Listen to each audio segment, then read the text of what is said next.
কলকাতায় সাংবাদিকদের মুখোমুখি শুভেন্দু অধিকারী, দেখুন কি বলেছেন। না, তাই আজকে এই অবস্থা হচ্ছে।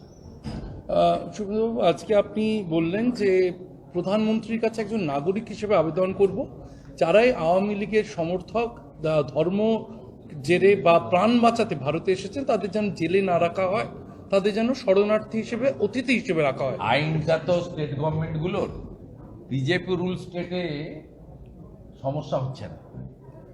সমস্যাটা হচ্ছে নন বিজেপি রুল স্টেটে, বিশেষ করে পশ্চিমবঙ্গে। আপনারা এই 3-4 সপ্তাহ আগে দেখেছেন 85 বছরের বৃদ্ধা মা, তাকে 2 মাসের জেল দিয়েছে রায়গঞ্জ মহকুমা আদালত। তার অপরাধ হচ্ছে তিনি হিন্দু প্রাণ বাঁচানোর জন্য তিনি এবং তার পরিবারের আরো 2-3 জন এখানে, যেখানে ফেন্সিং নেই সেখান দিয়ে ভারতে ঢুকে পড়েছেন। তাকে পশ্চিমবঙ্গ পুলিশ গ্রেপ্তার করেছে এবং সেই মাকে আইন অনুযায়ী, ভারতীয় ন্যায় সংহিতা অনুযায়ী 2 বছরের পানিশমেন্ট হওয়ার কথা, জাজ তার বয়স দেখে 2 মাসের জেল দিয়েছে। আমি তো উদাহরণ দিয়ে বলছি। আমি এই বিষয়ে পশ্চিমবঙ্গ সরকার তো শুনবে না আমাদের কথা। আমি রাজ্যপালের ভাষণের উপরও যদিও বলার সুযোগ খুব কম, কারণ স্পিকার হস্তক্ষেপ করে কি বলবে আমি আগেই বলে দিতে পারি। বলবে এটা অন্য রাষ্ট্রের বিষয়, এটা এখানে বিধানসভায় আলোচনা হওয়ার বিষয় নয়। অতএব এটা তো আমাদের ভাবতে হবে। কালিয়াগঞ্জে 6 জন, রানাঘাটে 51 জন, হাঁসখালি সহ, বগুলা সহ এই এলাকায়। খড়দা থেকে গোপালগঞ্জের আওয়ামী লীগের, ছাত্রলীগের 6 জনকে গ্রেপ্তার করেছে খড়দা পুলিশ। কার্যত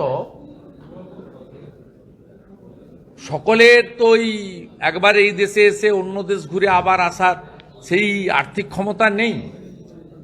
তাই আমার বক্তব্য, বিশেষ করে হিন্দু, বুদ্ধিস্ট বা অন্য যারা মাইনরিটিস আছে, বাংলাদেশের মাইনরিটিস, তাদের ক্ষেত্রে আবার রাজনৈতিক কারণ হিসেবে আওয়ামী লীগের যারা পরিচিত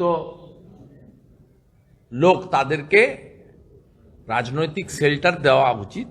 কারণ এরা কেউ রোহিঙ্গা মুসলমান বা 7 শেখেদের মতো উগ্রপন্থী বা জঙ্গিবাদ নেই। অন্যদিকে এই রাজ্যের সরকার 596 কিলোমিটার জমি বিএসএফকে, আমরা চিৎকার চেঁচামেচি করার পরে, আপনাদের একাধিক টক শো হওয়ার পরে, লাস্ট 3টে ক্যাবিনেট মিটিংয়ে ঠেলায় না পড়লে বিড়াল গাছে ওঠেন একটা বাক্য আছে না, রাজ্য সরকার দেখবেন এখন বিএসএফকে জমি অ্যালটমেন্ট করতে শুরু করেছে। এটা সম্ভব হয়েছে আমরা আওয়াজটা তোলার জন্য, আপনারা আওয়াজটা তোলার জন্য। কিন্তু সেক্ষেত্রে যে রাজ্যে রোহিঙ্গা মুসলিমদেরকে ঢোকানো হয়, গ্রেপ্তার করা হয় না, জাভেদ মুন্সি, 7 শেখের মতো আনসারুল বাংলার জঙ্গিদেরকে বাইরের রাজ্যের পুলিশ এসে গ্রেপ্তার করে, সেই রাজ্যে রাজনৈতিক কর্মী প্রাণের বাঁচানোর জন্য চলে এসে তাকে গ্রেপ্তার হতে হয়, হিন্দু পরিবার ধর্ম বাঁচানোর জন্য এই রাজ্যে চলে এসে গ্রেপ্তার হতে হচ্ছে। এই বিষয়ে আমি বলেছি যে সকলের উচিত, এখানে এক্স অ্যাম্বাসেডর ছিলেন, উনি বড় সোশ্যাল অর্গানাইজেশনে এনজিও চালান, এশিয়া জুড়ে তার অর্গানাইজেশন আছে,